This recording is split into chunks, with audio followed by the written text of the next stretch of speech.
বিশ্বনবী যখন 15 কিংবা 20 বয়স, কোনো বর্ণনা এসেছে 15, কোনো বর্ণনায় 20, তখন তিনি একটা ছাত্র সংগঠন করেছিলেন, ইয়াং স্টারদের একটা অর্গানাইজেশন করেছিলেন।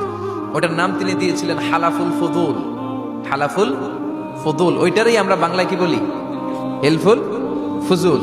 ভালো ভালো কাজের উপর বিশ্বনবী যুবকদেরকে একত্রিত করলেন যে মক্কা শহরে কোনো টেন্ডারবাজি চলবে না, কোনো চাঁদাবাজি চলবে না, দুর্বলের উপর সবলের অত্যাচার চলবে না, জালিমের জুলুম চলবে না, হত্যা চলবে না, ধর্ষণ চলবে না, রাহাজানি চলবে না। মক্কা শহরটারে শান্তির শহর বানাতে হবে। যুবকরাই দায়িত্ব কাঁধে নিয়েছে। কারা? মুরব্বীরা না, যুবকরা। যুবকদের আছে প্রাণ ফেলা উচ্ছ্বাস, অনেক শক্তি। এজন্য যুবকদেরকে ভালো কাজে আসতে হবে। যুবকরা চাইলে এ দেশের চেহারা পাল্টে দিতে পারে। এদেশে যুবক ভোটার আছে কয়জন জানেন? নতুন করে যুবক ভোটার হয়েছে 2 কোটি। কয় কোটি? 2 কোটি না? Can you imagine that? কল্পনা করতে পারেন? They can change Bangladesh.